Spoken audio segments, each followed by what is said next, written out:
Olá,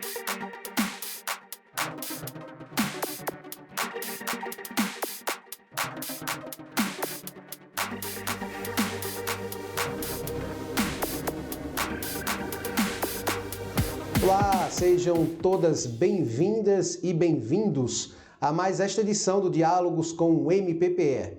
No próximo dia 8 de março, nós comemoramos o Dia Internacional da Mulher. E para falar um pouquinho sobre os direitos das mulheres, a defesa em prol da causa das mulheres, nós vamos conversar com a promotora de justiça, Bianca Estela Azevedo. Ela é coordenadora do Núcleo de Apoio à Mulher lá no Ministério Público de Pernambuco, o famoso NAM. Vamos conhecer um pouquinho do trabalho, da defesa do Ministério Público em prol dessa causa tão importante. Doutora Bianca Estela, muitíssimo bem-vinda aqui ao Diálogos, obrigado pela aceitação do convite. E para começar, eu queria que a senhora apresentasse, justamente para quem ainda não conhece, o que é o NAM, qual o trabalho, a equipe, a finalidade, como é que surge a proposta do Ministério Público para trabalhar nesse empoderamento feminino, nas causas em prol de todas as mulheres. Sinto muito honrada com essa oportunidade de a gente poder divulgar um projeto do Ministério Público, divulgar um órgão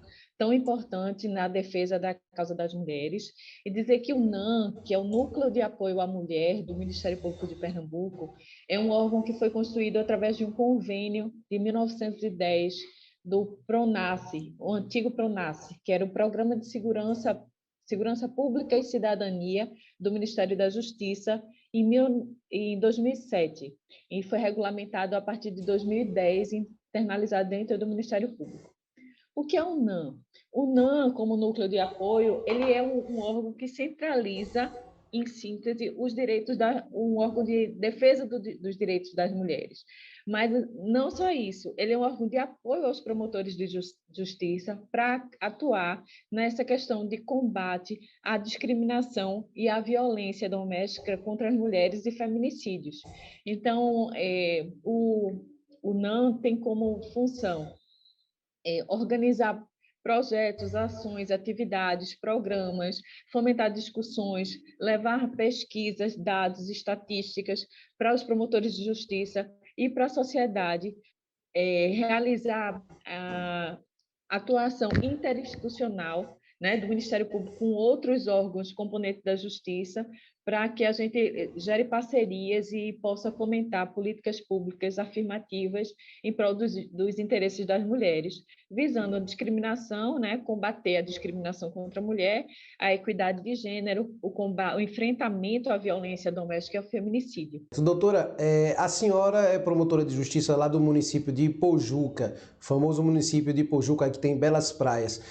Quais foram os trabalhos, doutora, desenvolvidos e vivenciados pela senhora enquanto promotora no município, justamente nessa seara da mulher, e que contribuiu e que contribui para que a senhora desenvolva o seu trabalho agora recente, chegando aí na coordenação do NAM? O município de Ipojuca é um município com muitos desafios. O município representa muito o Brasil, eu entendo, no que tange à desigualdade social. É um município que tem um PIB alto, uma renda alta, é um município de muito destaque e expressividade socioeconômica no estado de Pernambuco. Por quê? Porque Ipojuca, a gente tem o balneário de Porto de Galinha, tem 5 praias conhecidas internacionalmente.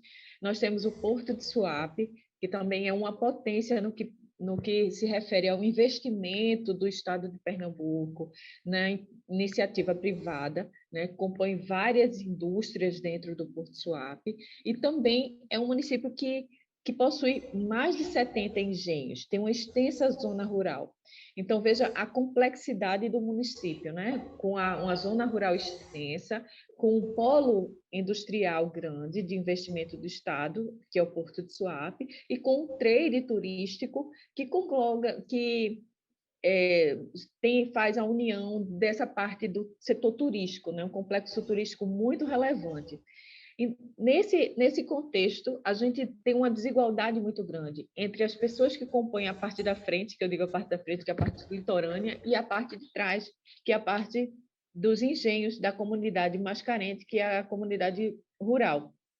Então, nesse tempo de pandemia, eu recebi uma demanda da Secretaria da Mulher em razão à subnotificação. Foi a porta de entrada, subnotificação de casos de violência. Porque se tinha conhecimento do aumento de violência doméstica no município, mas que estatisticamente e o comparecimento perante os centros de referência de apoio à mulher estavam em baixa. Então, a secretária começou a discutir, a secretária na época, que era Bianca Lacerda, começou a perceber que existia uma disparidade sobre isso, e principalmente na falta de comunicação das unidades de saúde, dos agentes comunitários de saúde, com as autoridades policiais, que seria a porta de entrada.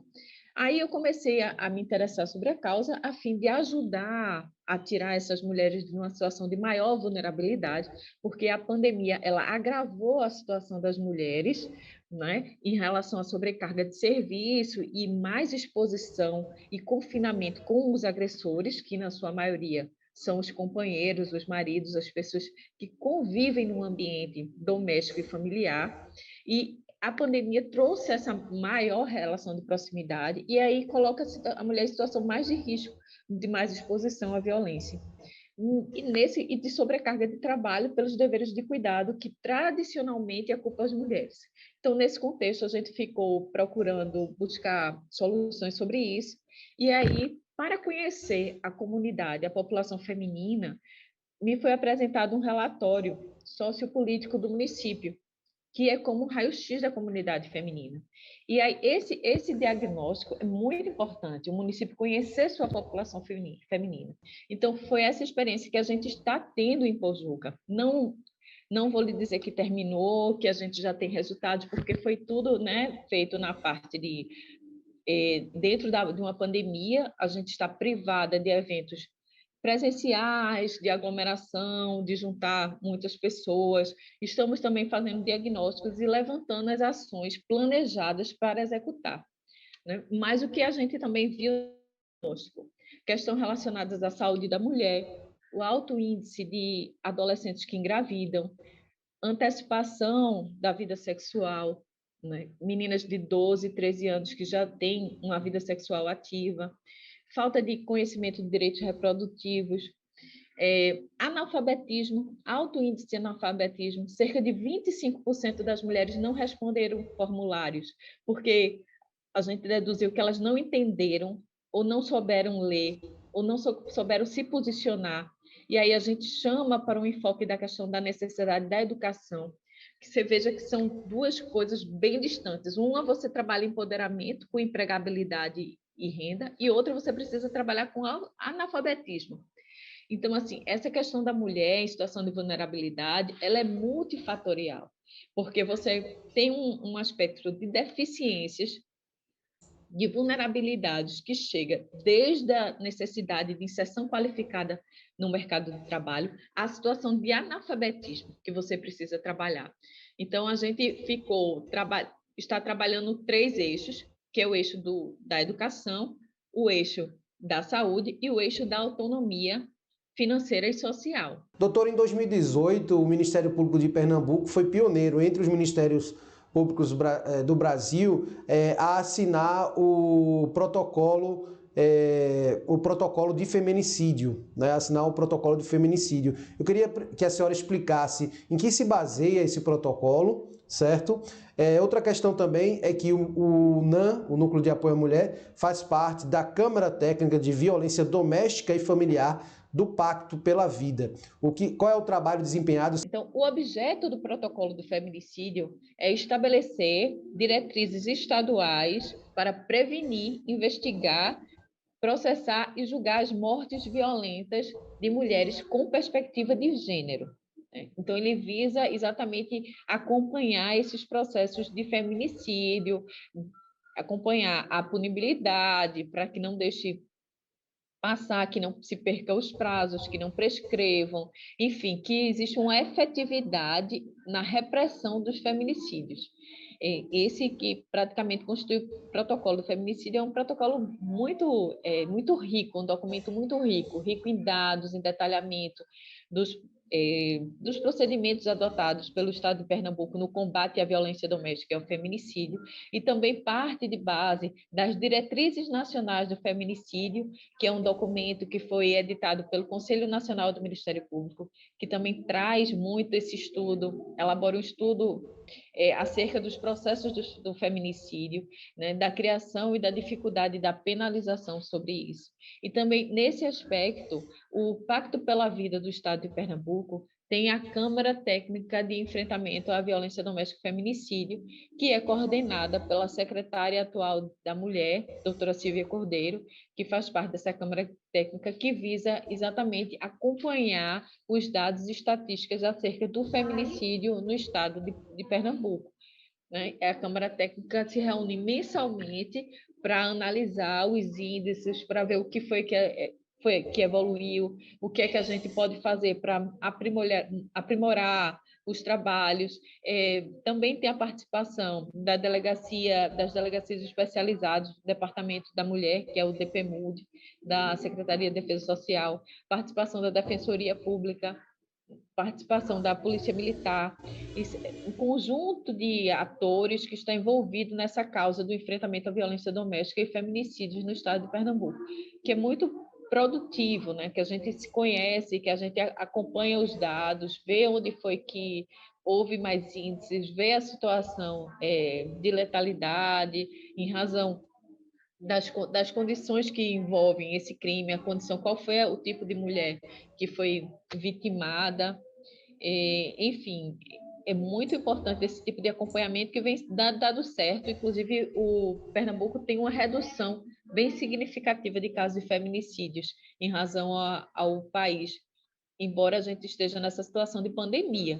Mas é um trabalho que é replicado e que é buscado até por outros estados. Doutora, a senhora teve a oportunidade de palestrar, a senhora não chamou nem de palestra, mas uma conversa justamente com os chamados promotores em estágio probatório, que são aqueles que estão em fase de vitaliciamento, que chegaram há pouco, né, do último concurso na instituição, e a senhora apresentou justamente o trabalho do NAM, o que é o NAM, coisa que a senhora já fez aqui logo no início do nosso programa, e também ouviu deles a questão justamente das dificuldades, dos trabalhos já desempenhados, apesar do pouco tempo de serviços prestados, nessa seara da defesa da mulher. Já que primeira instância, com marca única, geralmente você pega... A intenção justamente que a senhora falava era dar um pouquinho também de ênfase na questão da mulher, já que são 1.001 atividades ali naquela promotoria para quem está chegando, iniciando na carreira enquanto membro.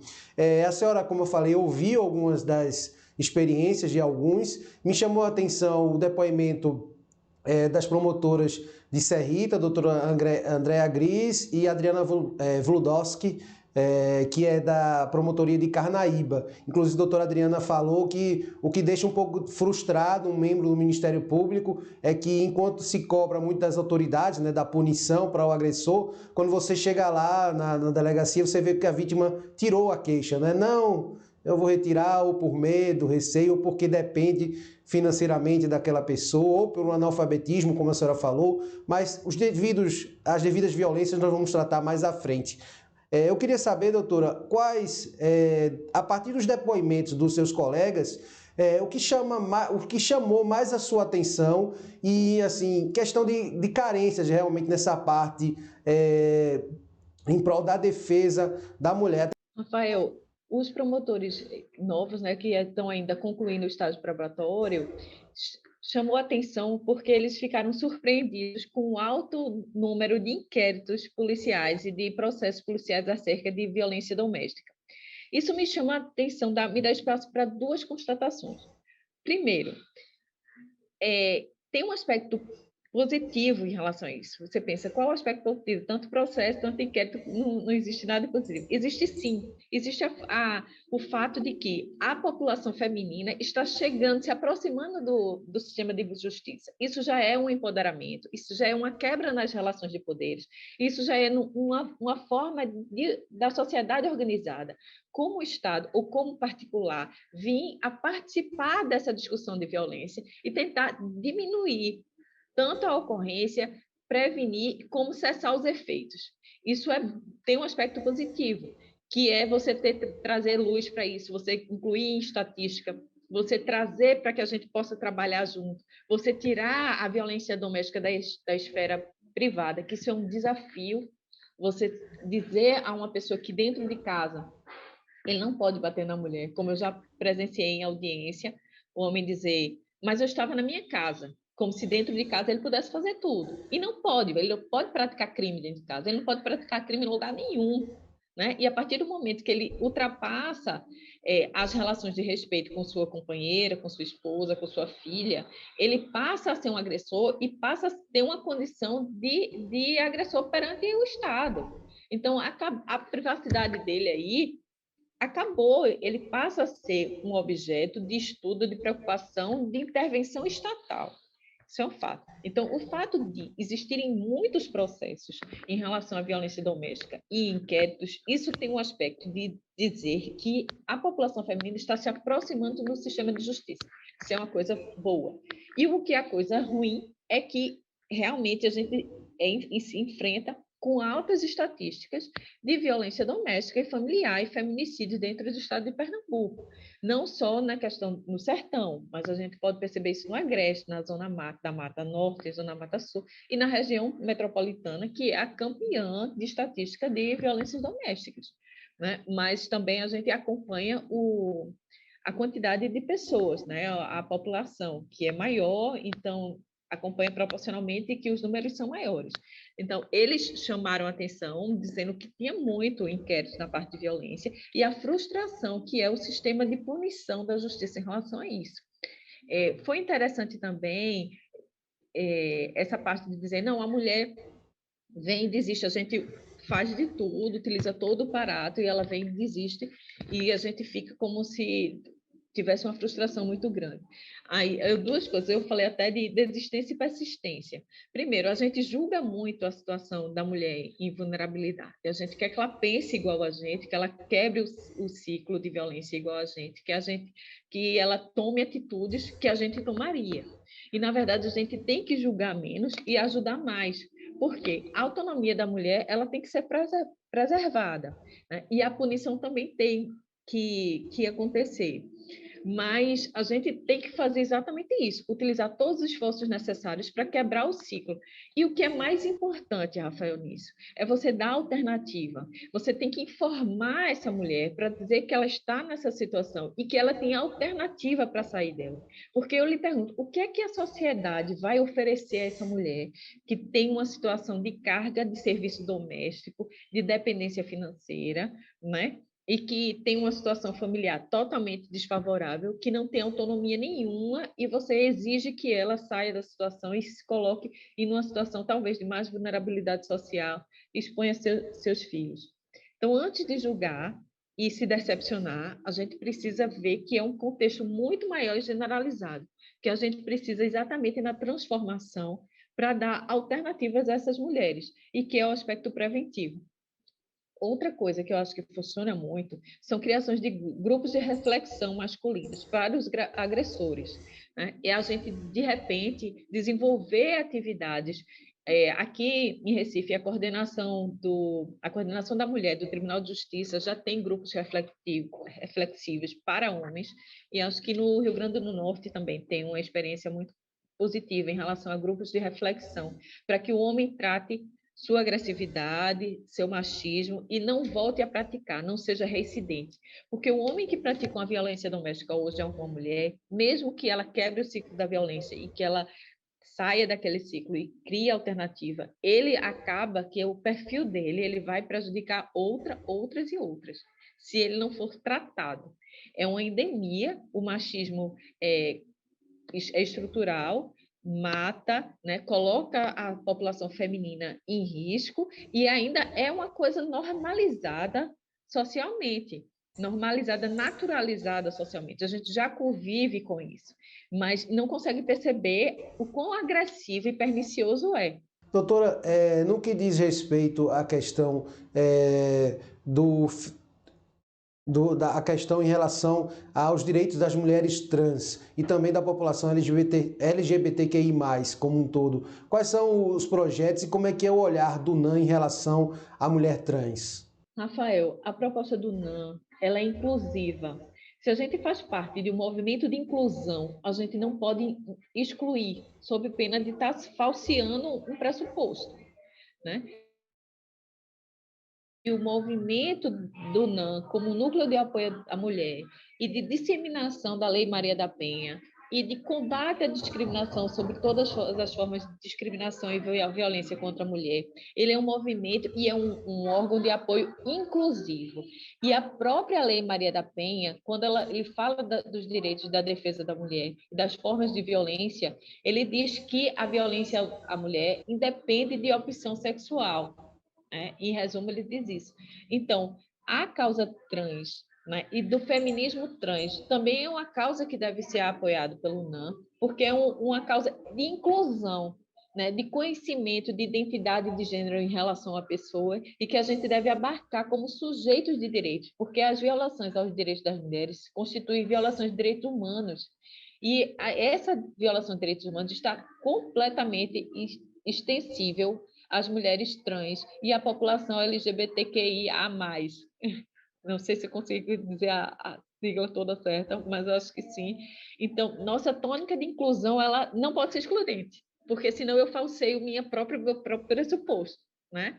Se eu estou no movimento de inclusão, eu não posso excluir. Então, essas pessoas que estão em formação de gênero, pessoas que estão em transição, pessoas que estão se autodefinindo, se redefinindo, elas fazem parte, sim, do nosso objeto de proteção, fazem parte da diversidade. A diversidade engrandece, a diversidade enriquece, a diversidade é necessária, né? Nós não somos isolados, nós existimos enquanto Estado, enquanto instituição, para promover a paz, o equilíbrio e o bem-estar entre as pessoas. Essa é a nossa mais sagrada missão. E, diante disso, a gente está assim. Queria fazer um recorte muito importante também sobre a questão da causa da mulher negra. Então, dados indicam que a mulher negra é a principal vítima de feminicídio, é a principal vítima das violências domésticas, é a principal vítima de violência obstétrica e a principal vítima das mortalidades na maternidade. Então, a violência contra a mulher e assim a causa de defesa à mulher, ela não é verdadeira se ela não tiver o recorte racial. Então, a gente está em frente à desigualdade entre gêneros com o recorte, que eu acho que são 4 recortes. Não é, na verdade, não é recorte, né? Porque o recorte significa que se você recortou um, você excluiu o outro. Na verdade, são os destaques. Eu digo que são desigualdades destacadas. Então, eu entendo que a desigualdade da mulher negra e que tem a questão da etnia da Índia, da negra da Índia e da mulher pobre, da mulher na situação da região Nordeste, elas têm umas desigualdades destacadas. Então, quanto mais destaque de desigualdade, maior é nosso foco e objeto de proteção e de defesa. A gente precisa entender que a situação dessas mulheres ela tem uma violência incrementada por essas questões sociais, que é a causa da classe social, ser pobre, é a questão da raça, ser negra ou ser índia, ou tem uma etnia que não está, talvez, na maioria, porque a raça negra está na maioria. Então, ela tem o destaque racial e ela tem o destaque regional também, que a gente não pode esquecer da desigualdade regional que o Brasil vive. Doutora Bianca Stella, coordenadora do Núcleo de Apoio à Mulher do Ministério Público de Pernambuco, mais uma vez, obrigado por ter aceitado aí o nosso convite em participar do Diálogos com o MPPE e obrigado a você, mulher, obrigado a você, homem também, que participou aqui conosco, assistindo, nos prestigiando com a sua audiência. Lembrando que o programa vai ser veiculado na grade de programação Justiça e Cidadania da TV Universitária e você vai poder ver e rever quantas vezes quiser, se inscrevendo lá no nosso canal no youtube.com/TVMPPE. Não deixando, claro, de acompanhar as demais redes sociais da instituição para você ficar a par de tudo que é notícia lá no Ministério Público. Afinal, o que é de interesse público é notícia no MPPE.